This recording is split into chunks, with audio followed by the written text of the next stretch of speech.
Good morning, A to Z Sports. It's a Friday morning, a sultry Friday morning, apparently, based on the way that I started today's.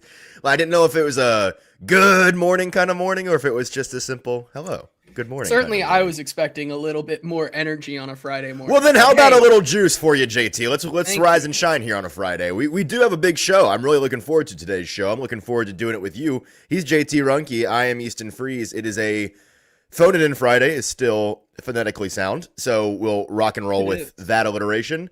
And we are glad that you are all here as people come piling into the morning show. We have got the definitive head coach candidate rankings to go through today, and they are definitive according to your boy. I made them because I wrote it in an article yesterday on AtoZSports.com. And we're going to go through the 22 candidates in that article that I have grouped into 8 different tiers.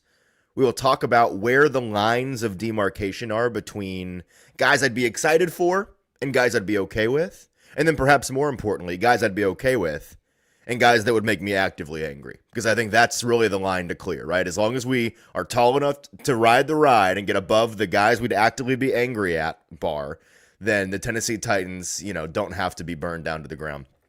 Looking forward to going through all of the tiers, all of the candidates with you all. Looking forward to JT telling me where and how I am so dreadfully wrong. Looking forward to it. Cap says he read my article. He gives it a B minus. Listen. If we get to the end of today and I get a B minus from the crowd, then we can live with that. Christoforo points out my baby face.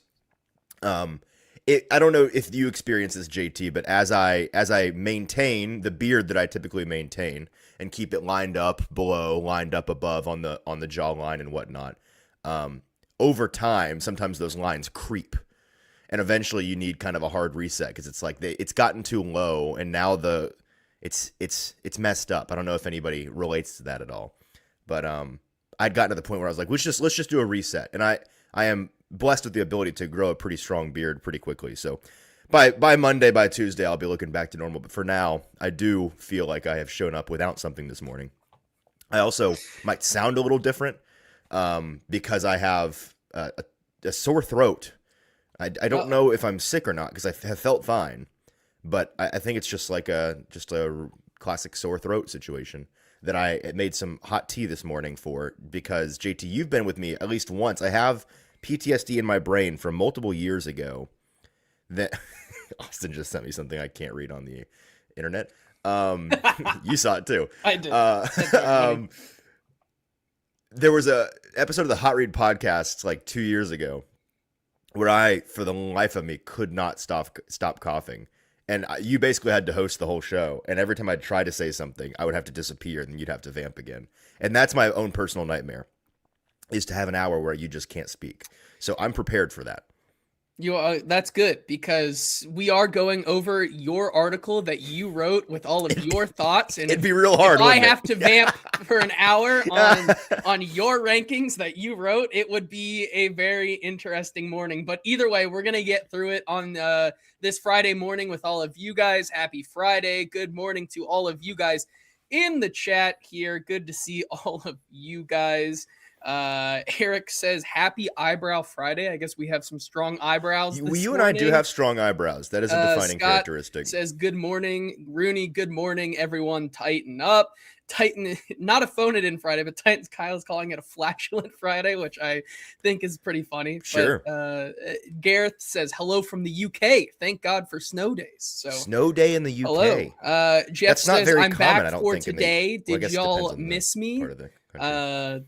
We'll leave that up to the chat to see if they No. leave Jeff, depending on what. I'm sure his take on today will be good morning, A-Rod. Good morning, Anthony. All of you guys in the chat. Good to see all of you guys. Need a couple things from you first and foremost before we get started. If you're watching on YouTube, we need you guys to hit that like button, lock in, like the show.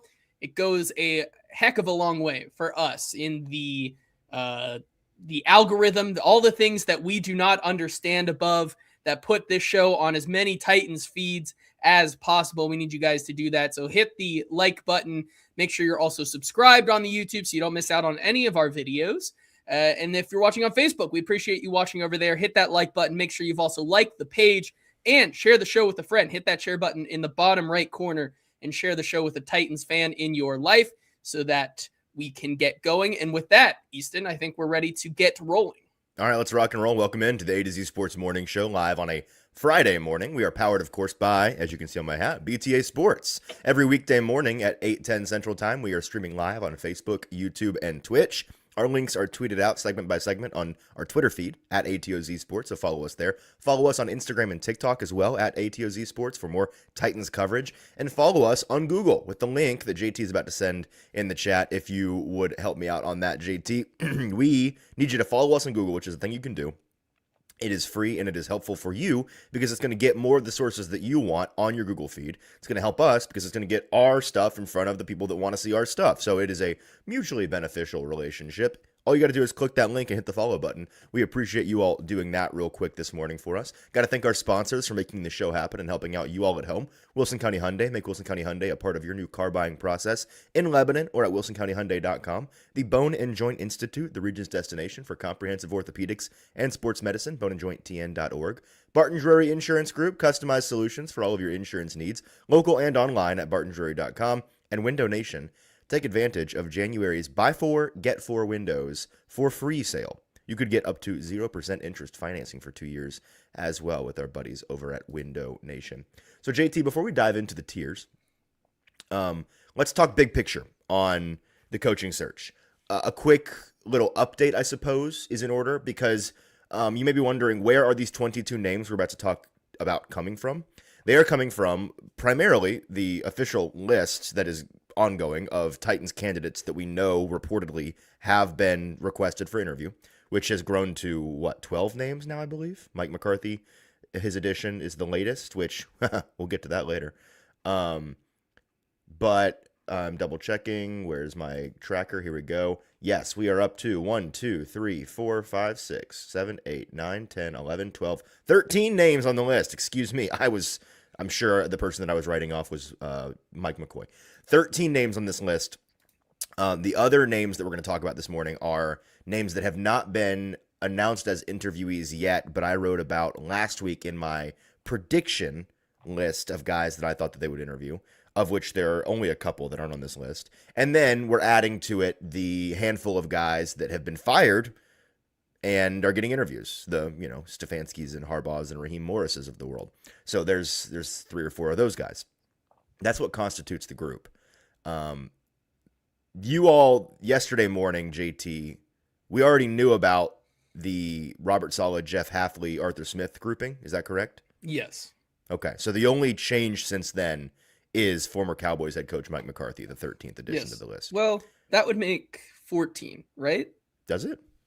Because I remember yesterday when we were going through the show, Robert Saleh, Jeff Hafley, and who's the other one yesterday? Smith. It made 13, I believe, according to the tracker. Now, maybe I did not do my part yesterday and miscounted when Austin No. You're right. Because my tracker that you all were using already had Mike McCarthy in it because I reported it last Saturday that Mike McCarthy was. So, yes, my tracker was ahead of the rest of the people's times, apparently, because people didn't trust me. 13, yes. They did not trust my report, but I trusted my report. Austin says we already had McCarthy counted because we knew it. That's right. Okay. Yep. Which, sometimes by the way, slow patience, slow process. Shout out to Easton for great reporting and proving the haters wrong. So, there you go. I don't report often, but when I do, I'm right. This is true. I don't report something unless I know I'm right. That's all. So 10,000 foot view. We'll dive into these individuals in a minute. The thing that I wrote at the top of this article yesterday, JT, about the head coach search process,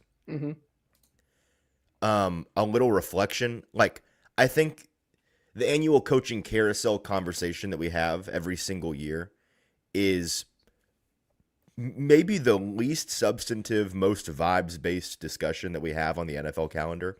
Like, there's a little bit of Schadenfreude to the whole ordeal because the reality is most people don't know it as much about these guys as they act like they do. most of us tend to lean on the guys we know most and the names that we're most familiar with. And I think in general, people's personal short lists or rankings are too dismissive of too many names. Like, I think the bar to clear for a lot of people is too high. I think it by default needs to be pretty low because of how little we, on the outside of the interview process, actually know about these guys. Now, it is, I think, definitely fair. I push back on people that are like, well, you can't have an opinion because we don't know these guys. No, I think it's fair to look at the history of these guys and have a general opinion on them and have a strong opinion on specific guys that have a really established history. So there is a bar to clear for me that we're going to talk about in a minute. And of the 22 guys, only 4 of them fall below the bar to clear for me. I only put my foot down on you cannot do this for 4 guys. Again, because of how little we actually know about some of these guys. Now, that doesn't mean everybody above the other 18 guys, I'd be stoked about all of them. No. I think the biggest individual tier is a tier called I'm willing to hear them out, which is basically like, I don't know, but if Mike Borgonzi and Chad Brinker and the gang decide that this guy's the right guy for the Tennessee Titans, then I'll at least go to the guy's press conference, and like hear what he has to say before I bang my gavel and make a decision. So that's where I'm at on this whole process. Again, not trying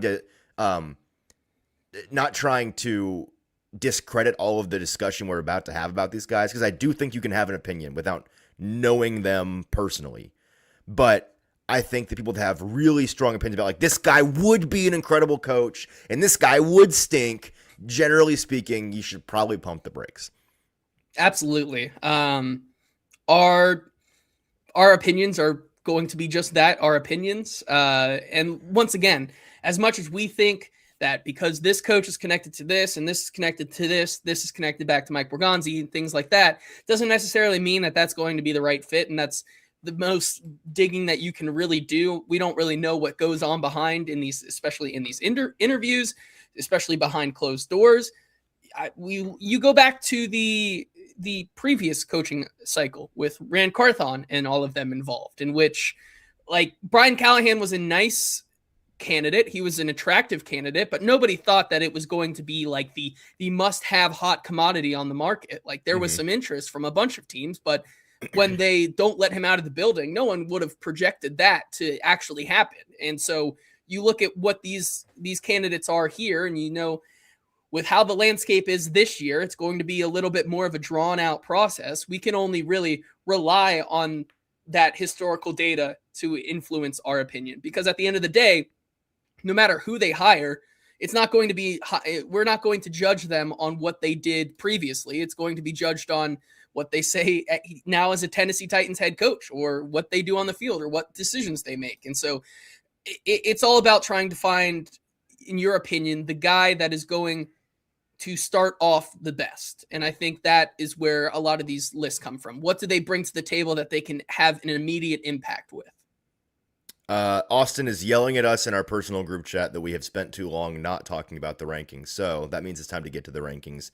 And the first 3 tiers, which are the guys that I would be, and I think that you all should be, actively excited by. It's 6 names that I will mention to you in just 1 second. But first, let me tell you about our friends over at, how about Window Nation to start off today? Window Nation running a buy 4, get 4 free sale this month. Take advantage of the New Year sale that they've got going on over there. Replace your old builder grade windows with custom windows from Window Nation. January is a great time of year to replace your windows, and you should do it with our friends at Window Nation. You get 0% financing for 2 years. Schedule a fast and free, did I mention free estimate with the pros at Window Nation. They'll come over, they'll show you all of your options, talk you through the process, and you don't owe them a dime for that consultation. Call them at 866-90-NATION or check them out at windownation.com.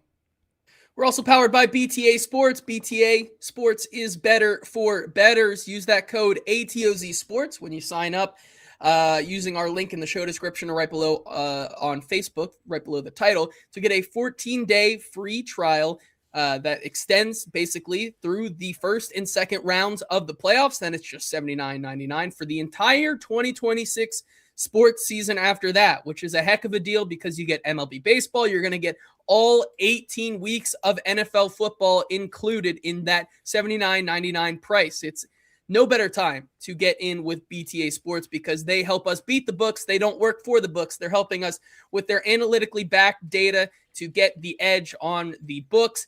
And you can start using them with that free trial today by using that link in the show description or right below the title on Facebook. All right, JT.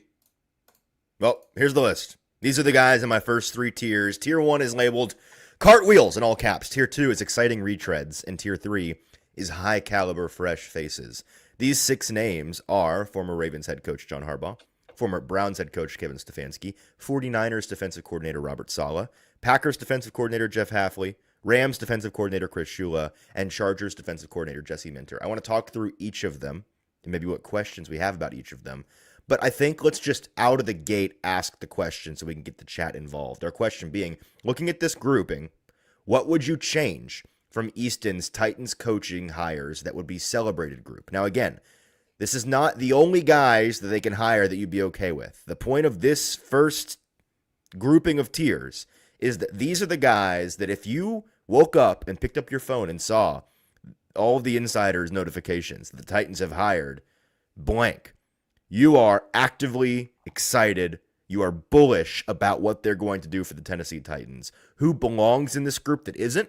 Maybe who do I have in this group that doesn't belong in this group? Who are you adding? Who are you subtracting? Let us know in the comments. But JT, the first tier, I will be surprised if anyone has an issue with. It is appropriately titled Cartwheels because that is what I would be doing around my house if I were to land John Harbaugh. He is an elite head coach. He has 18 years of experience. He has only missed the postseason 6 times.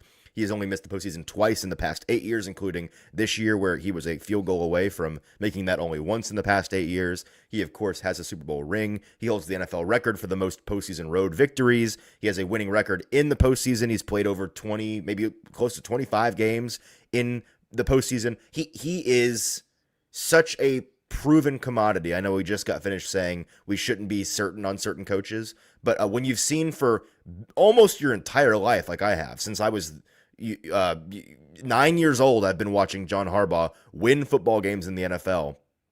I feel pretty confident in saying that he would be the best head coach hire for especially this Tennessee Titans team that could desperately use his floor-raising services. Yeah, absolutely. This Harbaugh is once again, you're jumping for joy. You win the lottery, basically, here. It's not too often that a coach of that caliber becomes available. And it's not like it's because he's had this prolonged period of not being successful, right? It just simply was time to move on. And so that brings up the question of, not necessarily can he do it again, just more so where is he going to go?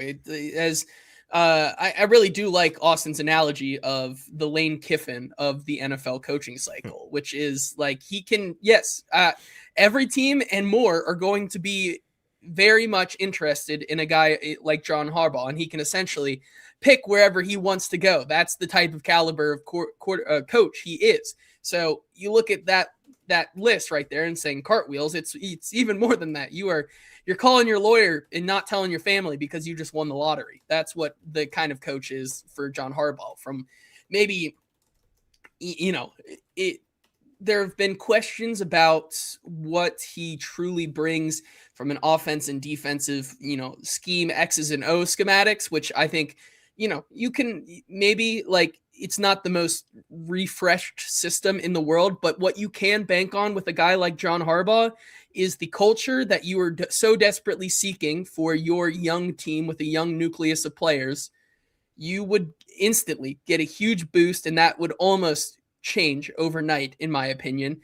And you also have the upper hand on being able to build just an absolutely stacked coaching staff, I believe, from what you can get with John Harbaugh. So those two things together, I think, should give you all the confidence in the world that it's not going to necessarily be this new sexy scheme for Cam Ward, or, we're not reinventing the wheel here, but you look at what he can do in building around the staff and the culture of the team and what kind of players he can bring in here. And you say, this is a guy that can already raise the floor of this team much higher than maybe any other candidate can from the get-go.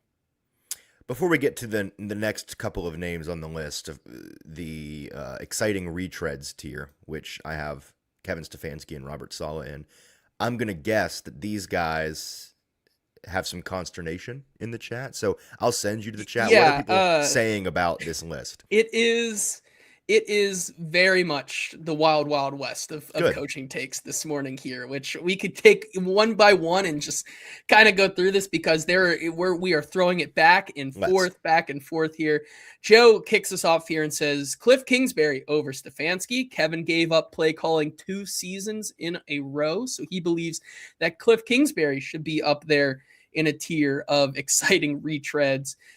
Jason R says, kick Saleh out of the exciting retreads and put Arthur Smith in there.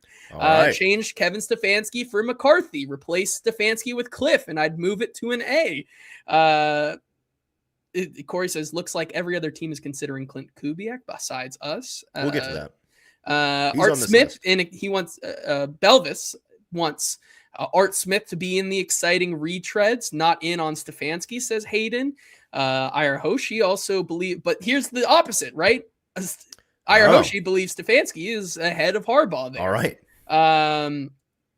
Yeah, you look at a bunch of these comments here. Orlando says he's out on tier 3 altogether. So that's the young guns, the new exciting ones in Jeff Hafley, Chris Shula, and Jesse Minter. All right, we'll get to that in a second. Sure. Pretty interesting there.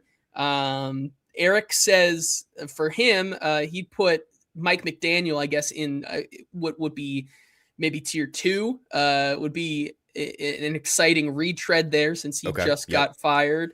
We'll get to McDaniel because of the 22 names on this list, he is the one, and I said this in the article, he is the one who is the least appropriately placed on the list.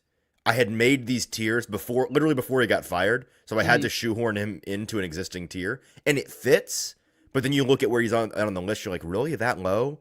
But I'll explain. He has kind of an asterisk next to his name because I'm with whoever that was. I would take Mike McDaniel as the head coach of this team in a minute, and I'd be quite pleased. But we'll talk about him in a second.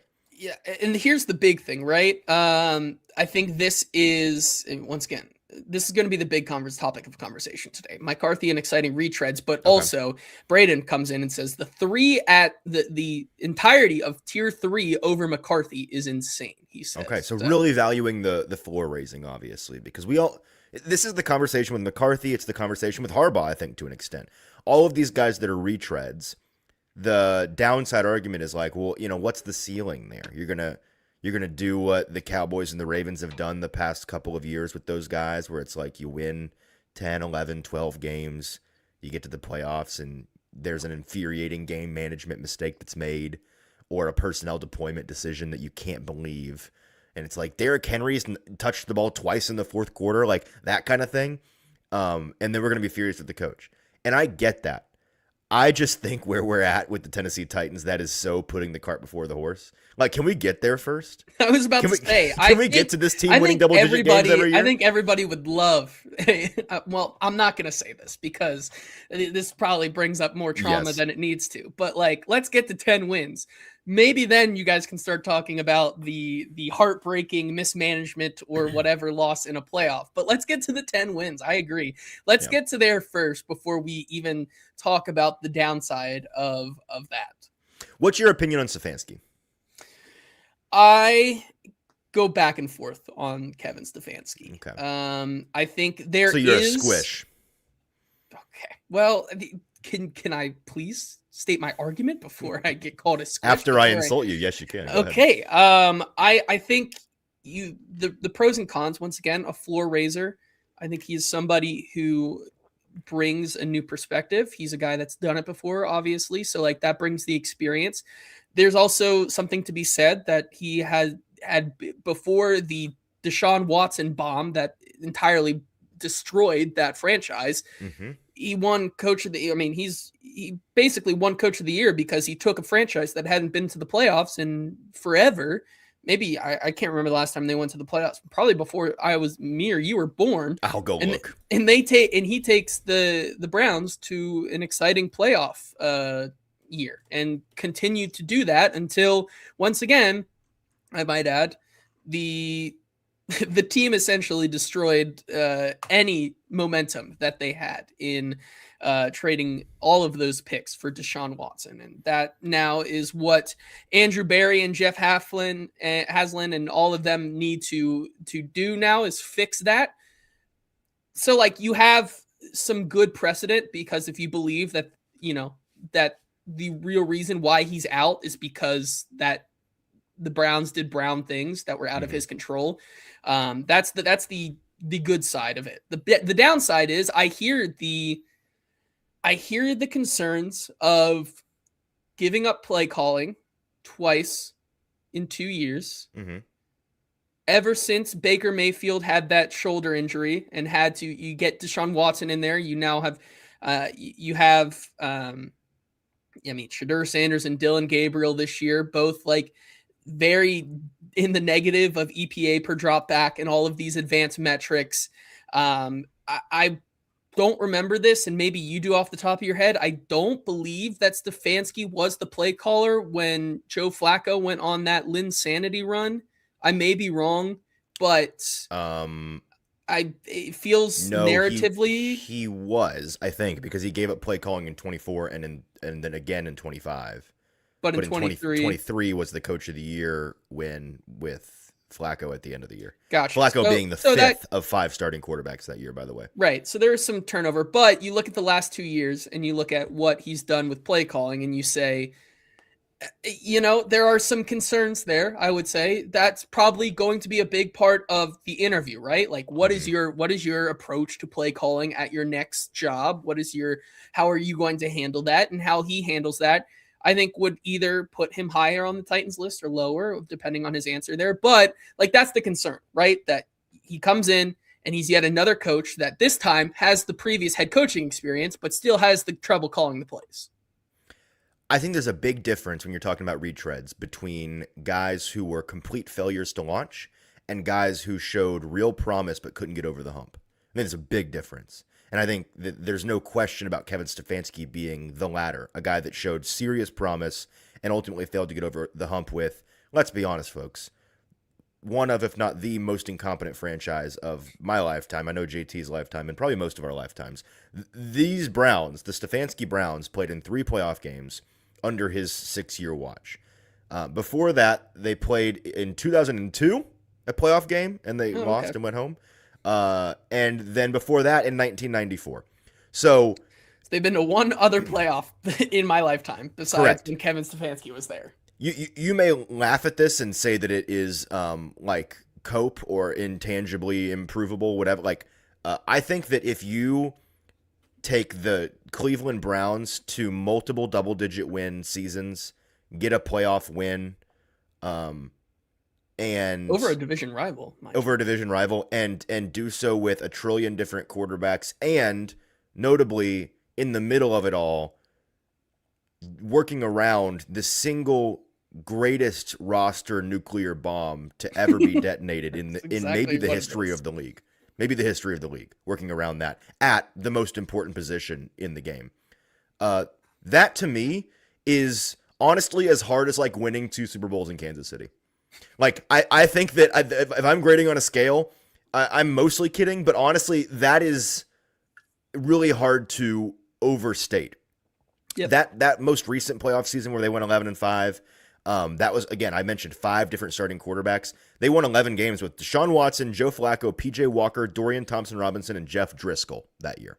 Okay, that's the upside that you're getting in Kevin Stefanski. Now, they lost a trillion games the past 2 years. They did so primarily with Dog at quarterback. This year, 2 day 3 rookies at quarterback the vast majority of the time. And I understand that there needed to be change. I agree that there needed to be change. But I think Kevin Stefanski is pretty clearly a really talented ball coach who just needed a new situation and any semblance of a real quarterback. And I think that there's tremendous upside there. I think there's a reason why he is as sought after as he's been since the moment he got fired. And I think the Browns are going to regret firing who is objectively the best coach that they've had in that building in at least 20, 25 years. That I think is a mistake. And I think it'd be great if the Titans got him. So I know a lot of people are like, do you really want the guy the Browns fired? Yeah, I think you really want the guy the Browns fired. I don't have a question about that. Yeah, I think that's fair. I think the good outweighs the bad, but that is just one of the two in that tier two, which is the interesting retreads, which I think we'll have to now get back to because I don't know if you just saw the news that broke, but there are two candidates in your tier three that just got requested by the Titans for an interview. That is Rams How defensive about coordinator that? Chris Shula and Chargers defensive coordinator Jesse Minter. Thank you, Mike Borgonzi, for interviewing Chris Shula. Do we want to get to those guys now? Since that do we have literally any thoughts on Saleh? I know we've talked a bunch about Saleh. I think that he's comfortably in that tier for me. He's been. I'll just my 2 cents and then I'll give it to you and we can move on. He has been my. Everyone asks me like, who's your gut? What's your gut on the Titans hire? He was my initial gut feeling in October, kind of the moment they fired Brian Callahan. He was the first guy that I threw out as my quote unquote pick for the job. And I have not had anything change my mind on sticking to my guns to that. I think that when they hire him, he's going to get a second interview. I think that he is exactly the kind of coach the Titans could use right now. I think when you listen to the things that his coaches and players say about him, they are as glowing as you hear about any coach. And I think that his time in the New York area as a head coach has aged really gracefully. So I would be really stoked with a Robert Saleh. And I think maybe sneaky most of all, I think he could put together one butt-kicking staff. Like I think he could put together a really impressive staff. Yeah, I agree with you that he was my early pick in this coaching cycle. Just narratively, it felt like that was a right fit for what they were looking for. The only thing I'll add now to that is you would think logically that if Saleh was the hire, the next step, which I would want, which also fits narratively, is bring Mike McDaniel as your OC to rehab that. Can you imagine? Yeah, you would feel like that is a match made in heaven. There, it is a match made in heaven. Because you're basically getting two head coaches. Let's be honest. Like you'd have a head coach of the defense and a head coach of the offense, and they both, I think, would rule. They would. I think so as well. And so you get him to rehab for a year and maybe then move on. But like that is the jump start that you could realistically see the Titans go from maybe worst to first in that scenario. Like I think that is a scenario where you look at them and you go worst to first because you basically, like you said, have two head coaches and a insane scheme that I think Cam Ward could actually work really, really well in. Given that they hit on the draft. So that's the only. We'll talk more about that scheme when we get to McDaniel here in a second. Yeah. I'm trying to think if there's like, imagine a world where they announce Saleh as the head coach, McDaniel as the OC. Is there a DC that they could announce that would sour the situation? Like, I think that they could announce those two and the DC candidate is a literal potato. And I'd be like, fantastic. This is going to rule. I would, I mean, because the reality of the situation is that you would probably think Saleh calls plays on defense anyways. Yeah. So you basically just have a Nick Holtz of the defense then, which I think is fine. Rude. First of all, rude. Well, I mean, job wise, like that's. No, you're right. You're right. I'm just saying it's rude. So I don't think you could really go wrong there unless you're bringing in, I don't know, like not someone who is just so unqualified. Perhaps a former Tennessee Titans defensive coordinator who got fired from New York recently. Yeah, that like that. And even then, I'd be like, you know what? I don't care. It's fine. Could Shane Bowen ruin this? Maybe. I don't know. That'd be impressive. Yeah, so that's my only two thoughts on that. And we can get to the three young guys who now have all been requested by the Titans. Now, if I'm not mistaken, everybody on this list except for Stefanski and Harbaugh have been officially requested by the Titans. We can basically say with confidence that of the 12 teams that called the Ravens the night that he was fired, the Titans were one of them. So the Titans clearly have interest in John Harbaugh. I don't think it's a question of whether or not they'll have him in for an interview. I think it's a question of whether or not he'll have them in for an interview. So we'll see if that comes to fruition. Stefanski is another guy who I've not heard anything on, but I would be kind of shocked if they didn't kick the tires on him as well.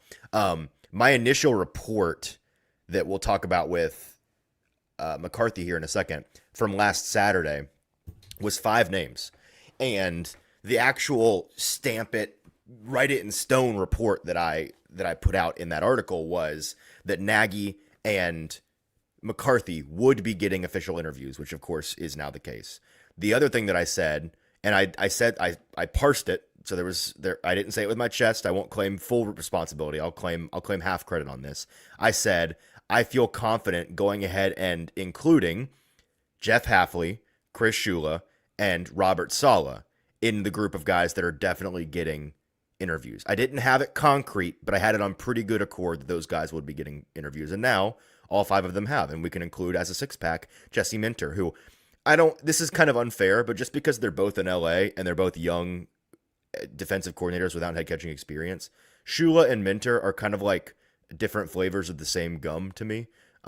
Again, unfair and really not true because they come from pretty different backgrounds. Mm-hmm. But I see them as kind of the same archetype of coaching candidate. Of these 3, JT, spoiler, I have them ranked in the order that I like them on this graphic right here. What's your ranking? It's hard for me to. I mean, there's no debate. No. Say it with your chest, JT. No, I was changing my answer or how I was doing my answer mid sentence there. Okay. There's no debate for me. Chris Shula is 1, and then for the second, I think I would put Hafley over Minter. Okay. But those 2 really are interchangeable for me. But for so me on that list, I mean, Chris Shula has become like if I had, gun to my head, I had to pick who I wanted the Titans' next head coach to be.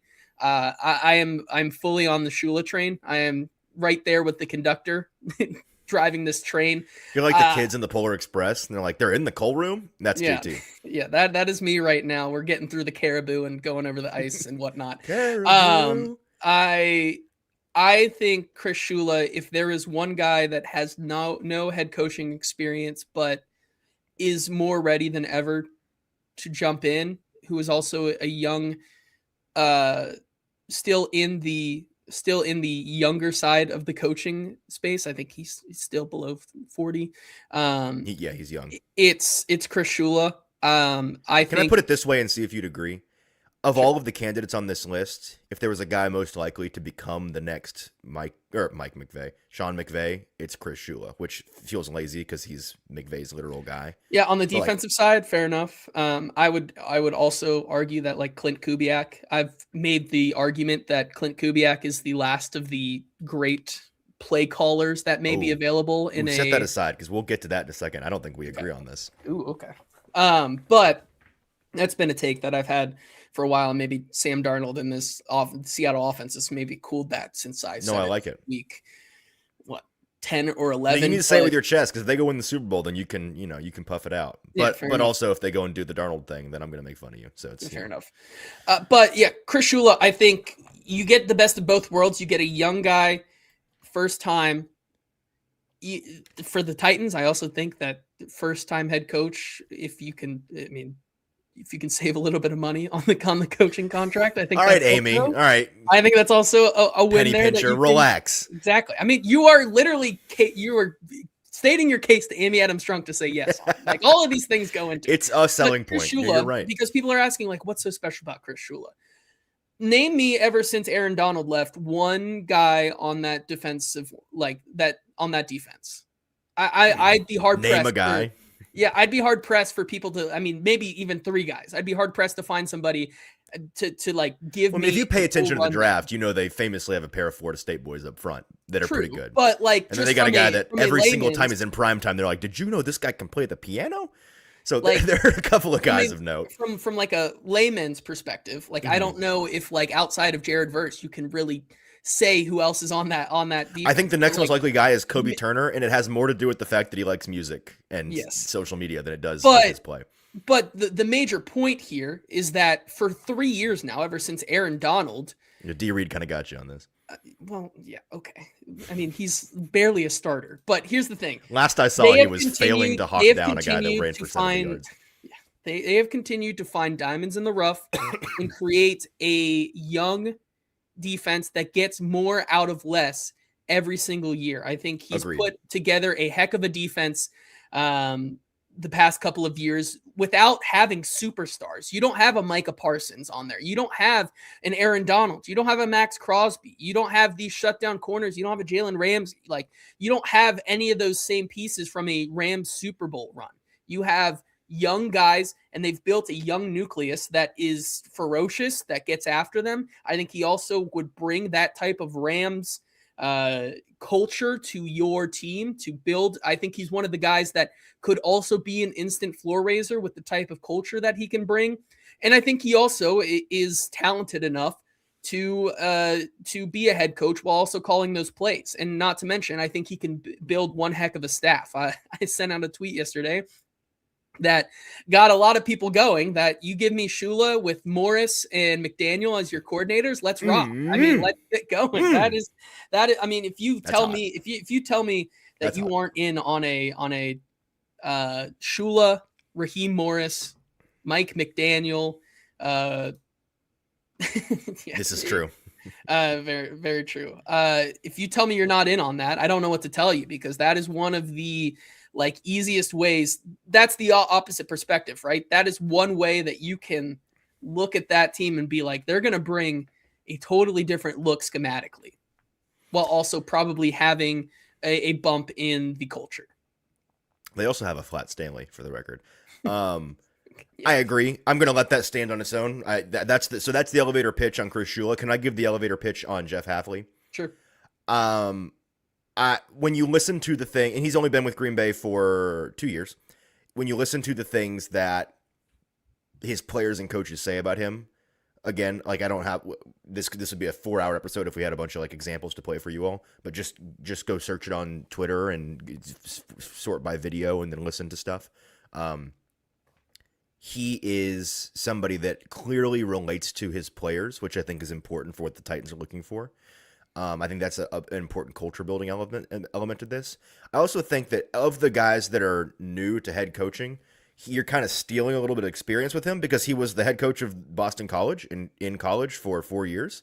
And he made Boston College bowl eligible 3 out of 4 years, which is a feat that I don't want to go underappreciated. That's up there with Kevin Stefanski doing what he did with the Browns. To make them a bowl eligible team 3 out of 4 years with JT. Ask me who the best player he had during that presidential term was. Oh, I haven't thought about the FSU quarterback since week 1, but he had him, Castellanos, which not who I'm thinking of. Oh, but okay. that kind of proves my point. His best player in those 4 years, Zay Flowers. Oh, right. Not close, actually. Yeah.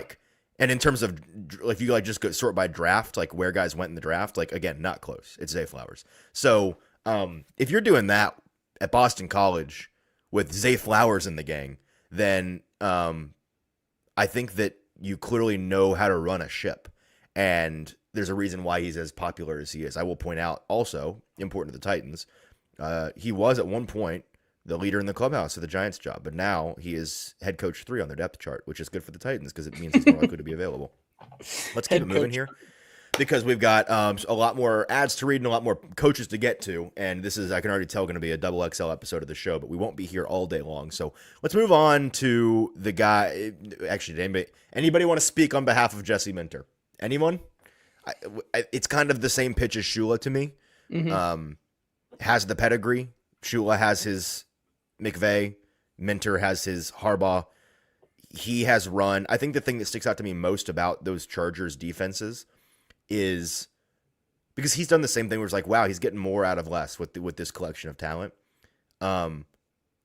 They are one of the more disciplined, more clearly well-coached units in the league. When you watch them play from a soundness standpoint, from a discipline standpoint, these guys, wow, they tackle. They are gap disciplined. They are not penalizing themselves into the ground. There are little things that you can be that's good coaching right there, that I see every time I turn on the Chargers and watch that defense operate. And I think that is something that you can hang your hat on with the Jesse Minter train. And again, frankly, the reason he's being talked about so much is because he has so much respect around the league. Let's get to our next group, which is the biggest group, JT. It's the middle tier. We have now covered all of the guys that, at least in my opinion, I would be actively excited by the Titans hiring, except for one. There's one in this group who will talk about why he's in this group, but really belongs in the first group. I'll reveal that grouping in the next 3 tiers after I tell everyone about our friends at the Bone and Joint Institute. They're the region's destination for comprehensive orthopedics and sports medicine. If I can find their lovely graphic, there it is. Check them out just off of I-65 down in my neck of the woods in Franklin. They have a big, beautiful building that's going to help you with any kind of injury, any type of injury that you have. They have over a dozen specialists in there that can help get you right. They've got a state-of-the-art rehab facility in there that's going to help you through any type of recovery. They do everything under that one roof for your convenience. They're not sending you running around town for a million referrals. If you need clinic, testing, imaging, surgery, or rehab facilities, they've got them all in one place. Schedule an appointment today by going to boneandjointtn.org. Yeah, we're also powered by BTA Sports. BTA, once again, use code ATOZ when you sign up. ATOZ Sports when you sign up to get that 14-day free trial. That gets you the first 2 rounds of the playoffs free, and then $79.99 after that for the rest of the way, MLB season and all of the 2026 regular season. It's a heck of a deal. It's where insight meets instinct. BTA Sports is indeed better for bettors. So here is the next grouping. Tier 4 is the less exciting retreads. Tier 5 is head coach, maybe. Coordinator, absolutely. And Tier 6 is willing to hear him out. Now, let's go tier by tier and pick our favorite guys, and that's what we're going to do to involve everybody in the chat. Let's ask the first question, JT. Of Tier 4, who is your favorite of these 4 candidates? Send us on Facebook, on YouTube, like the show, by the way, your favorite of these 4 candidates. Going to be the easiest question. This Probably. is going to be the easiest answer ever. But the options are well, maybe not actually. Maybe not. Broncos DC, Vance Joseph, former Cowboys head coach Mike McCarthy, Chiefs OC Matt Nagy, and Steelers OC Arthur Smith. JT, while the people are answering this question, what is your answer to this question? That's a great question there. Thank you.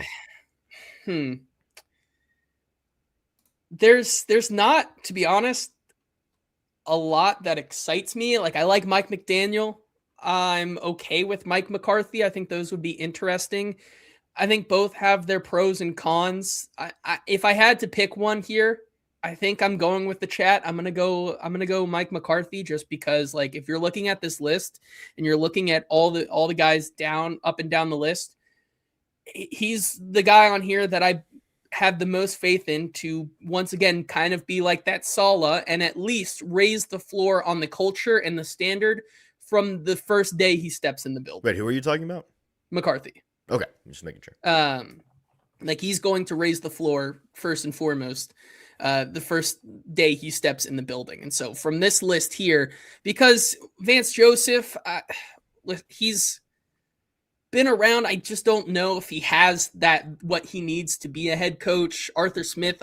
Why do we feel that way, though? Because, like, I feel what you're feeling. The whole market seems to be very tepid on Vance Joseph. It might be just the narrative. And yet when you listen to people in Denver, they're like, I have no idea why this guy's not getting more love. We're very glad that he's not, because we want to keep him desperately, but he clearly deserves another chance. And when I look at his resume and stack it up against the rest of these guys, I feel the same way. When I talk to my league contacts, I'm like, what do you think of Vance Joseph? And they're all like, oh, Vance is the man. He would rule. You'd love him. Then I'm like, what are we missing here?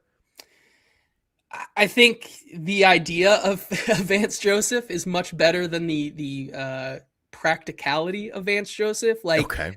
Once again, like, he moves back into a defensive coordinator role and everybody loves him. And then you get back to that head coaching and it's like, are the lights too bright here type of thing, right? Like, are we sure that he can handle this, especially like if he's going to continue calling plays? Like, once again, I wouldn't hate it, but like if I had to pick somebody who's going to raise the floor here, I'm going to go with Mike McCarthy. But like Mike McDaniel, Vance Joseph, outside of that, everyone else is, I feel very lukewarm on.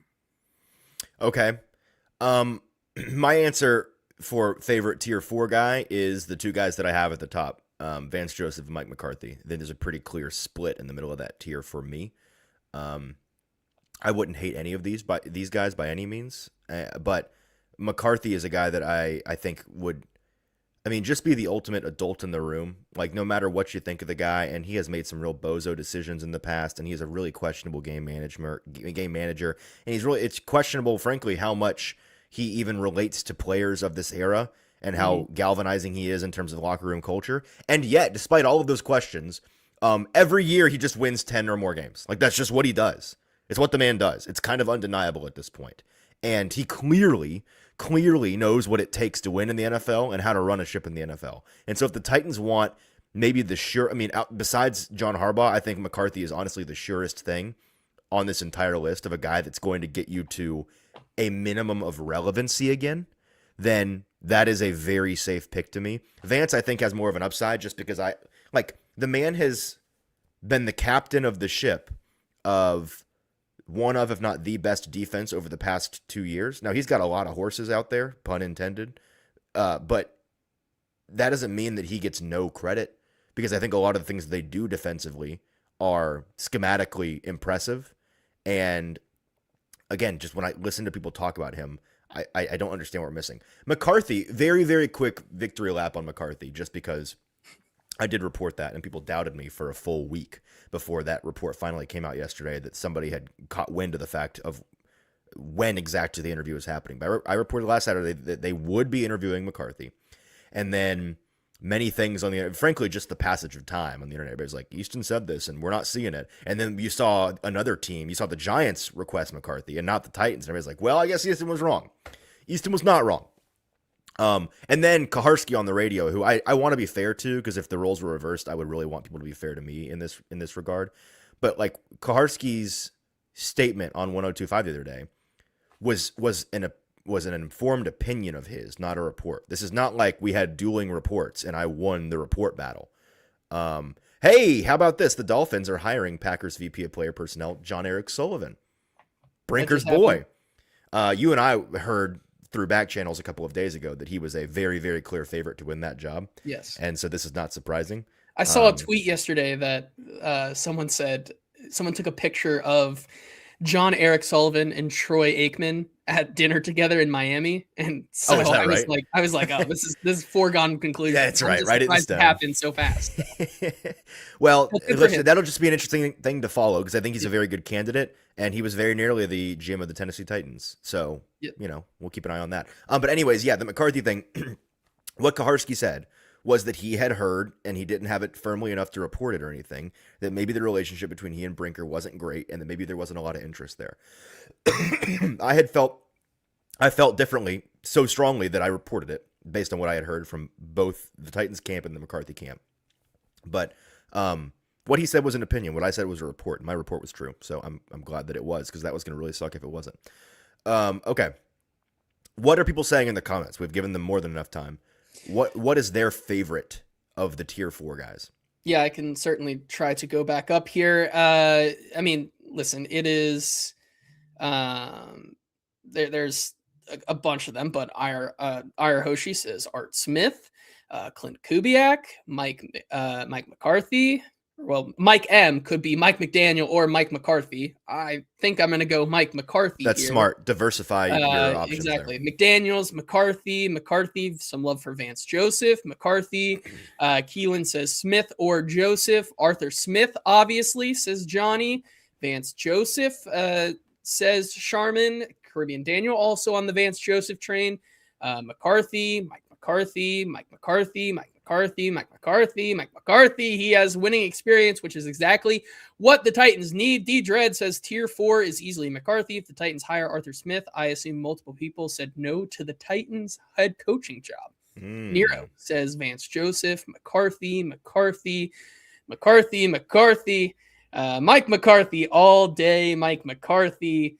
A lot of Mike McCarthy here in the chat for sure, but also no issues with Vance Joseph, it feels like. Maybe that's just some revisionist history that we are putting out here for sure, but it's going to be very interesting. And of course, Elite Chronicles says you guys have horrible analysis. We appreciate you. Thank you, Elite Chronicles. So bad mostly, that he's here to listen to it. Yes, Mike McCarthy is the runaway favorite, I feel like. So we've talked about Matt Nagy so much, like we don't need to spend more time on that this morning. If you want to hear anything about Matt Nagy, just like throw a dart at any A to Z morning show for the past 2 weeks and you'll find something. Here's the thing with Matt Nagy. It's like with all of these guys that we have talked about today, If somehow they still land on Matt Nagy, what does that tell you? Well, I do find it interesting that, because I mentioned this on the morning show at one point before the interview started going out. I was curious to see how much interest he got outside of the Titans, because based on my report, we knew that the Titans were going to have interview interest in him. But something that somebody in the league told me before this whole process was that if the Titans hire Nagy and they're the only team that expressed interest in Nagy, like, what does that tell you about a team if they're hiring a guy that nobody else wants? Like, is that good process? And so I was very curious to see. And he has gotten a ton of interest. I think at least 4 different head coach interviews he's getting. That list seems to grow by the day. Sure. I mean, the Ravens have requested to interview him, which kind of it's at least 3 or 4, and that number seems to keep growing. So there is real interest in Matt Nagy around the league, whether you like it or not, and the Titans are amongst them. So I think that is telling as well. But he will clearly be a very, very, very controversial candidate if they end up going with him. Mm-hmm. Art Smith is the last guy that we can't not talk about. Art Smith, Titans legend. I was listening to his press conference yesterday where he was preparing for a playoff game, and all the reporters in Pittsburgh were asking about, because his only interview request so far is Tennessee. They were asking him about the interview with his old stomping grounds, and he gave the political answer of, the only thing that matters to me right now is winning this playoff game. And that answer was giving me PTSD flashbacks to the week before his last game as a Titan, where he was getting interview requests and prepping for interviews before that game for the Atlanta Falcons job. What are your feelings on Smith? Obviously has extensive play calling experience at this point, has previous head coaching experience, checks both of those boxes. He is a unique, he's one of the more unique flavors in the NFL, I think, schematically. It's not necessarily a bad thing, but you are running a very specific type of situation. Mm-hmm. Yeah. Get ready to learn Jonnu Smith. Right? Mm-hmm. The pros of a guy like Art Smith are, one, he knows what he's getting into, which I think is a take that I think is very correct. He's the only guy out of like all of these guys that understands what he truly would be getting into with Amy Adams Strunk in this organization. Like, he already has the prior knowledge, so that makes him prepared there. You also, I think, have him working. If he was in Atlanta, like if this was post Atlanta, I'd be absolutely not. Now that he's had some time in Pittsburgh and he's worked with Rodgers, I think he could bring some interesting things to the table for Cam Ward. You look at what he runs schematically in Pittsburgh and say, like, the Kenneth Gainwell, Jalen Warren, would that work really well with a Tony Pollard and Tyjae Spears? The Pat Freiermuth, Jonnu Smith type tight end, would that work with Gunnar Helm? And would that work with Chigakonkwo if you re-sign him, or if you go get somebody else?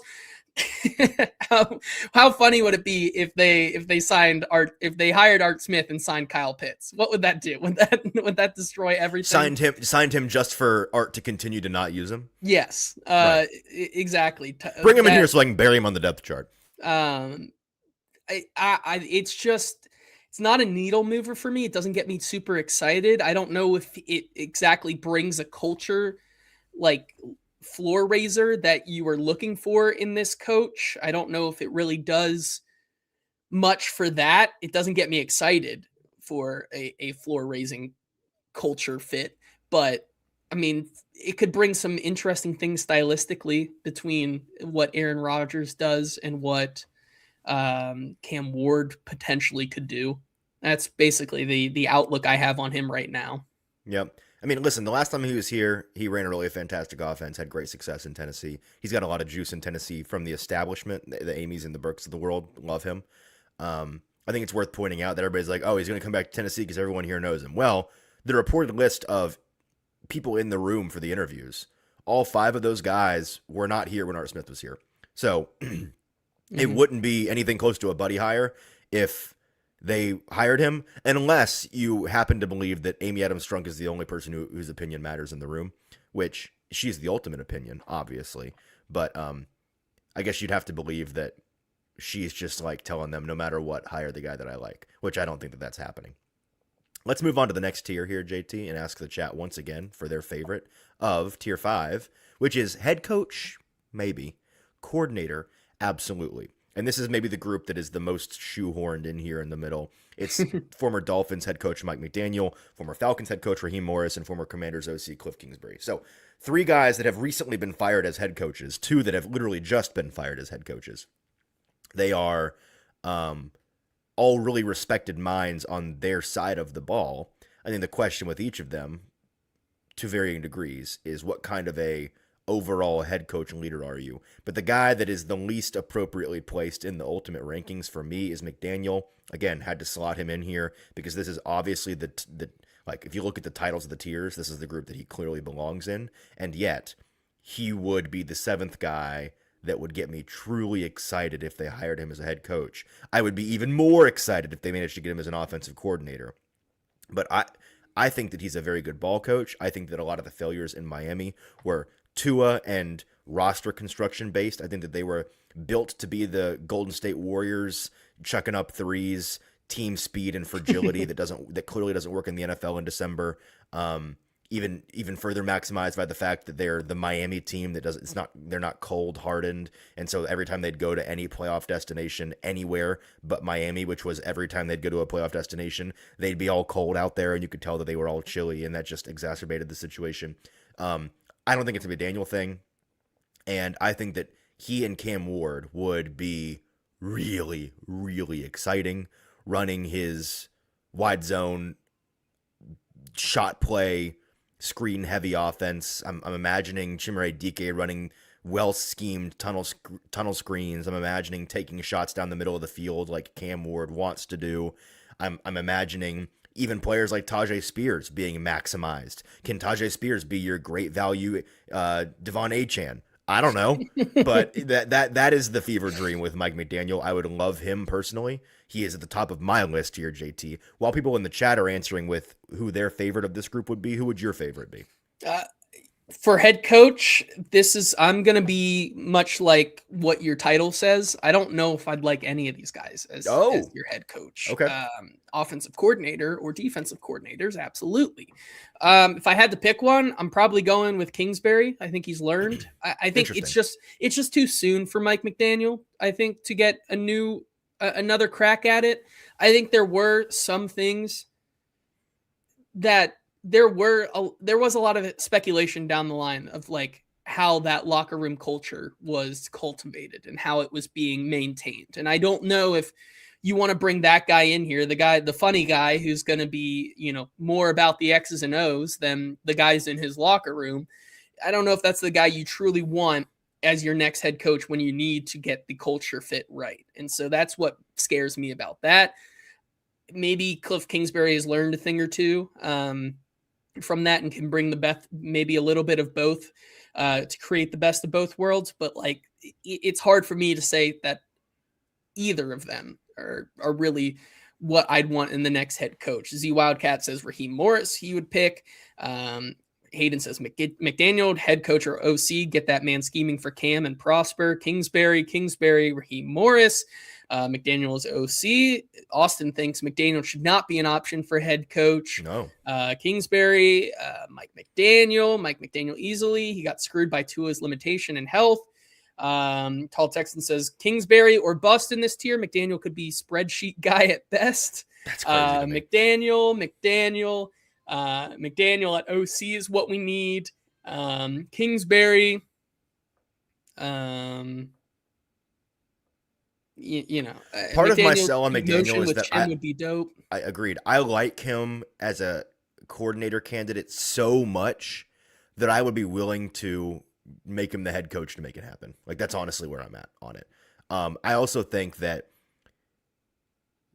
those who weren't crazy about him as the head coach might have their minds changed depending on who he hires to his staff. Because if you bring him in and his staff is really attractive and he brings in a really fantastic defensive coordinator to head up that side of the ledger, I think it could look different. And I don't know, maybe it sounds like I'm the minority on that. So Do we want to keep it chugging? I think we chugging? need to. We do. Before we get to tier 6, and rest assured, tier 7 and 8 we won't have 30 minutes to talk about those guys. We'll just make fun of them for a couple of minutes and then we'll get out of here. Let me tell you about our friends over at Barton Drury Insurance Group. They are your one-stop shop here in the Nashville area for any insurance needs that you have. They've been serving Middle Tennesseans for over 40 years. Austin and Zach bought from them for A to Z's insurance needs last year. They loved the number of options and plans that were presented to them, high level of responsiveness and expertise. The service team was great. They sell everything that you could possibly need: employee benefits, 401k planning, life insurance, workers' comps, liability, auto, property, umbrella, and surety bonds. That's everything that you could be looking for in the insurance world, and they've got it at bartondrury.com. They are local. They strive to provide excellent service, but most of all, they want to take the time to make sure everyone understands their insurance policies. So check them out at bartondrury.com. Yeah, once again, also powered by BTA Sports. BTA Sports is better for bettors. Use that code AtoZSports to sign up to get a 14-day free trial, $79.99. After that, use the link in the show description or right below the title on Facebook. BTA Sports is better for bettors. All right, so JT, tier 6 is the largest tier, and let's go ahead and ask the chat one last time, who is your favorite Titans candidate from my tier 6, which is willing to hear them out. This is the group of guys that does not have head coaching experience. They're kind of the wild cards. I'd be kind of surprised if they hired from this group, but I can't rule them out. So we've got Dolphins DC Anthony Weaver, Seahawks OC Clint Kubiak, Giants interim head coach Mike Kafka, Texans DC Matt Burke, and Broncos passing game coordinator and QB coach Davis Webb. Let's take them one by one. I'll take Weaver because I want you to pitch me on Kubiak here. Weaver is a guy that has really come on this past year as a candidate. He and his Dolphins unit really improved this season, and when I kind of want to defer to Zach Lyons' I don't know if it was an F Words podcast episode or one of the radio show episodes, probably both, frankly. He has a deep dive on Weaver because he really, really loved him as a candidate. I think he was like his number 2 candidate on his list. And so I recommend going and listening to that if you want to learn more about the guy. But Zach sold me on who he is as a leader of men. I think that he is the kind of guy that would galvanize this locker room like they need it badly. JT, tell me about your guy, Clint Kubiak, who you said might be the next great coach.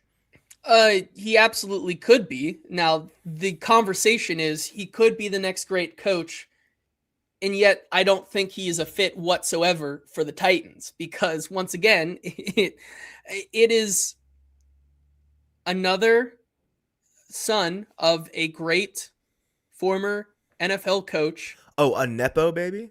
You could put it that way, I guess. That is a play caller who is a very hot commodity this offseason. Yes. Because of what he's done in Seattle with Sam Darnold. He's turned Jackson Smith and Jigba into a bona fide top 5 wide receiver this year. Mm-hmm. Looking very, very good in the run game with a offensive line that, actually is not the best. It's pretty suspect at times. Not a huge Anthony Bradford fan. I am not, unfortunately. But once again, that's the problem, right? He is, as Titans fans have coined it, no more Nepo babies. No Nepo babies that don't have head coach experience that are offensive coordinators, because you just fired a Nepo baby offensive coordinator with no head coaching experience. You're not going to go hire another one, even though he has the play calling experience that Brian Callahan didn't have. You're just not going to do that. But that's the unfortunate part of this, because I do think that he has the potential, as we phase out of this era of so-called quote unquote play callers, of the Shanahans, the Kubiak, or the McDaniel, the McVays, the LaFleurs, all of those guys. As we phase out of this and move into a new era of coaches and whatever's going to come next, I think Kubiak could be the last one of those types, of those great play callers that could turn into a head coach candidate, because he's worked with all of those guys. I look back to Brock Purdy's best season, where he was absolutely a MVP candidate, was playing lights out. His passing game coordinator was Kubiak. He just gets it from a quarterback perspective. Also go back and look at his last 2 years in Minnesota with O'Connell was working under there. He has all of the great play calling minds experience to draw off of that I think has really culminated in this season where the Seattle Seahawks are just essentially scoring at will on times. And I think it's just super impressive as our show alarm goes off. Wake up. I think that if somebody does want to try that, I think he's the last one that could truly work in the NFL before we move out of this era. And once again, that's me saying that just from a NFL perspective. From a Titans perspective, it's never going to happen. And I feel like you've seen, 5 teams request him so far for an interview, and the Titans were not one of them, which I think tells you all you need to know about how hard it would be to sell Amy Adams-Strunk on that. So why bother? So I think that's the sell on Kubiak, is that he's not coming to the Titans, but man, could you potentially look back on this in 3 years and say this was the guy you thought you were getting in Brian Callahan, and now he's making the Atlanta Falcons a perennial playoff contender? He's making the Giants a perennial playoff contender, those types. I don't know. It'll be very interesting to watch that down the stretch. I think that's a strong pitch. My feelings on Kubiak, honestly, and if you've been listening to me this whole cycle, you might be saying, like, Easton, at one point you told me he was one of your 4 most interesting guys. He was. The realization that I came to was that I think that he's a really interesting candidate for a lot of teams, but not the Tennessee Titans. I just think that he's too similar a candidate to what you just fired in Brian Callahan. Yep. And the thing that differentiates him the most to me from Brian Callahan, if you were to sell him to the Titans anyways, is his quarterback pedigree is kind of the opposite of Callahan's. Callahan's background, and guys that have this kind of background, you can't blame them for it. It's just the way that it is. It's like, well, when your experiences with Stafford and Peyton Manning and Joe Burrow, then how much of that was you and how much of it was you riding the coattails of a great quarterback, right? It's impossible to know. You have to kind of parse through that. With Kubiak, he has experience with guys that clearly aren't the dude. And we say that about Sam Darnold, which is kind of disrespectful at this point because I think that he's underrated. But he's not one of those dudes, right? If he goes and wins the Super Bowl this year, we can rediscuss that. He's clearly a good starter in this league at this point, who is underrated, but he is a guy that you're always worried about still. You're still, even the world's largest Sam Darnold fans, even Jared Stillman, you can hear it in his voice on Twitter when he begins to live tweet every Sam Darnold game, which has become his new favorite activity. You can hear the little quiver, the little wavering of, I sure hope this doesn't go badly, because that's just the reputation he's built for himself, and maybe in the next couple of weeks he's about to break that. But right now that's where it's at, and that is, I think, a credit to Clint Kubiak, getting it done without the guy, quote unquote. So that's what's interesting about him. The other guys in the list, again, real quick, are my pitch on them, and then I want to hear what the chat has to say. Mike Kafka, a guy the Titans are familiar with. They interviewed him during the 2024 cycle when they ultimately went with Brian Callahan. He's a guy that's gotten a lot of interest around the league the past couple of seasons. Matt Burke is a name who was really hot in league circles, and then I've seen people surprised that he's not gotten any interview requests. JT, honestly, I think what's hurting him is, I think that chart that's been going around, have you seen the defensive schematic chart that has like the 4 quadrants, and it's like, schematically diverse bad players, schematically diverse good players, schematically simple good players, schematically diverse good players, and basically it shows which teams are like scheming you to death and being all tricky, and which teams are just like, oh, let's roll the ball out there and like line that thing up kind of deal. That, and the Texans are the ultimate just line up and play. They're not doing anything all that complicated. They've got stallions over there that can just handle whatever.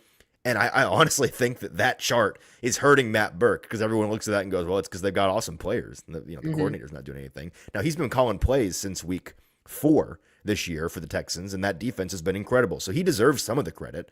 And I think that he is a quality name. But he's also, I believe he's 49, so he's one of the older guys on this grouping right here.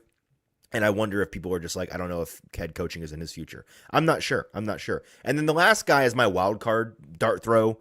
Like, you got to have one guy on the list that's not a former head coach or coordinator, one guy that you'd be like, really? That guy? If they were to go off the beaten path, give me Davis Webb. He's the Broncos passing game coordinator, quarterback coach. The things that I've heard out of Denver on him are incredible. He just interviewed for the Ravens head job, so clearly he's got some juice around the league. I won't go too far into detail on him because I kind of doubt that he gets an interview, but he was my dart throw because you got to have a dart throw. What are people in the comments saying, or what are your thoughts on those last couple of guys, and then what are people in the comments saying? Yeah, I think a lot of it was just Kubiak discussion because once again, like until the Titans show that they're at least interested in some of these guys, it's Sure. hard for me to say that like any of them would be a fit. I think the one guy for sure that is going to be a name that is continued to talk about over the next 4 to 5 years is Davis Webb, which some people in the chat were saying, who the hell is Davis Webb? The Giants quarterback legend Davis Webb? Yeah, how dare you? Like, come on. Recent NFL player, Davis Webb. I think he has really taken the player to coach pipeline by storm, and he in Denver has he has really risen up the ranks, and I think he's going to continue to rise up the ranks the next couple of years. And maybe he is somebody that you're talking about as an offensive coordinator to head coach very soon in the future. All right. Do we want to get to the guys that we make fun of and then get out of here? Yeah, let's make this will be our good news for the day. Let's make our good news making fun of these guys and then get out of here. I'm with you. The tier 7 and tier 8 guys. Tier 7 is really this is the best they could do, and tier 8 is simply they cannot do this. They cannot do this. Mm-hmm. So tier 7, not quite the bottom of the barrel, but Colts defensive coordinator Lou Anarumo and Cowboys head coach Jason Garrett. Listen, Garrett belongs in 7 instead of 8 because Garrett has won a bunch of NFL games. Like, you get credit for winning a bunch of NFL games. You do. And pay no attention to the fact that it's been a full presidential term since the last time he coached in the NFL. He's an NBC analyst who's painful to listen to on TV, so I can only imagine what he's like in a meeting room. That's just my honest opinion of the guy. Of these two, I don't think either of us think either of. I don't think. Listen, none of these 4 guys on this list right here are serious candidates. Maybe the right question is, of these 4, JT, who do you think is the guy that they're interviewing or could interview? No, interviewing, because they're interviewing all these guys. Mm-hmm. That is the least unserious candidate. The guy that they're the most actually like will maybe give you a chance.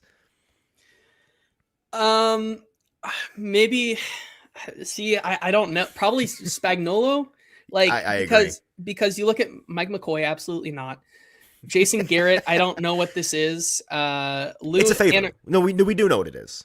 Okay. He gave Mike Borgonzi's brother his start in Dallas in 2011, and the Borgonzi family knows Garrett, and I'm sure he's a wealth of information. Garrett is, so they picked his brain.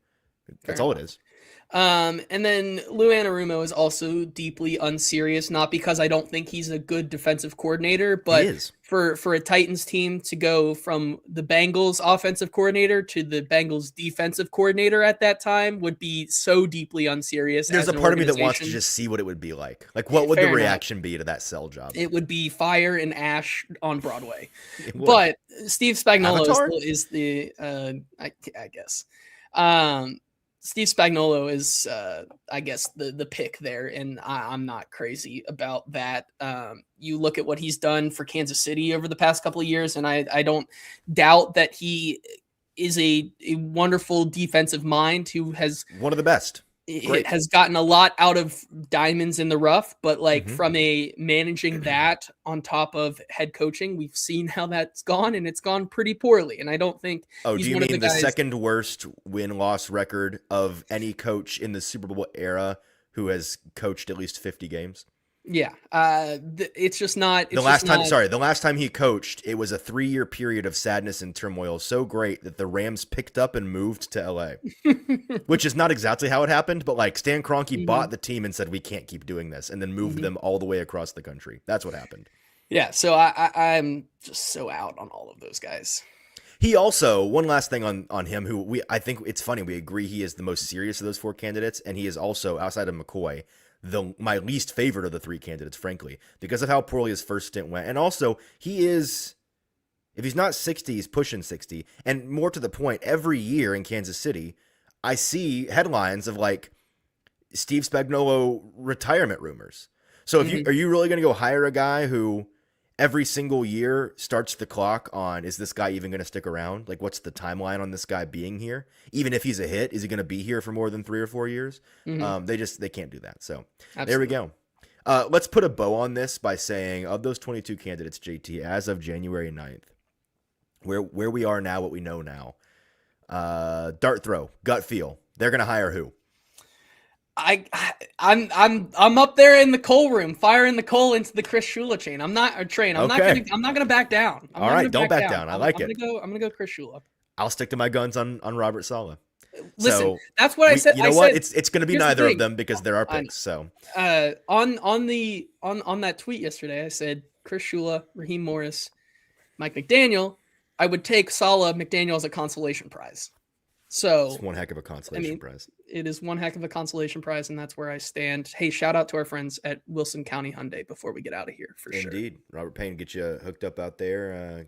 Visit them in person in Lebanon or online at wilsoncountyhyundai.com. Okay, well, the Titans are up to officially 15 candidates. Do you think we see any more? I'm trying to. Well, let's just look. Who of these guys is this net wide enough? Well, no. I guess they have not formally asked John Harbaugh, right? So right. That's what I was going to say. If he agrees to an interview, they'll interview him. So I think there'll be a 16th. I was wrong earlier, by the way. Somebody corrected me in the comments. I don't know what I was thinking. Stefanski has been scheduled, and like we know on the books that he's this weekend. So whoops, my bad. If LaFleur is fired, is that another one? Yeah, 1,000%. But there's just no way, man. There's no way. First of all, they're winning the game. Okay, they're gonna beat the Bears. I don't want it to happen, but it's just where my gut is. But you're right about that. The rest they've requested literally the rest of this list, right? Yes. So nobody from there. They've requested Joseph and McCarthy and Nagy and Smith. I mean, I feel like they interview McDaniel. I feel like they do. See. Yeah, we'll see. So maybe 17? 17. Morris, they've done. Kingsbury, they've done. I mean, the only one on they've done nobody from tier 6. I feel like one of these guys gets an interview. I feel like Weaver would be tier 6, I think, at this point. Likely to get an interview? Yeah, because I think you've seen the teams already request Kubiak. If they would have they would jump in and they were that serious about Clint Kubiak like all these other teams are. They would want to get their hat in the ring as soon as possible. But besides that, I mean, so it sounds like we think they may get up to 17 or 18 interviews in the end, and the only ones we're waiting on are guys that are like recent firees that are just now available. So that is pretty wide. We'll see what they pull up out of them waters. Hopefully hopefully a nice shiny fish. Hopefully, did you ever play We Play as a kid? I did. The big fish, the purple and the one's got the funny lip. I hope they get that one. I do too. Okay, well that's our show and that's our week. We will not be back with you on Sunday. No game day shows, so I don't know what to do with my hands on that day. That's not true. I'll be watching the playoff games. I'm sure you all as well will be. We are on day 2 today of the 5 straight days of playoff football. Tonight we've got the Oregon-Indiana game. Exciting. JT and I will be watching that together, so maybe we'll live tweet it. I don't know. Maybe we'll do something fun. Hope you all enjoy the next couple of days of playoff football. We will be back. JT and Austin will have you covered on Monday. Maybe we'll have some more Titans interview candidates by then to cover. Whatever the case, there'll be an interesting conversation to be had. Thanks for sticking with us today. Like the show on your way out, and enjoy your Friday.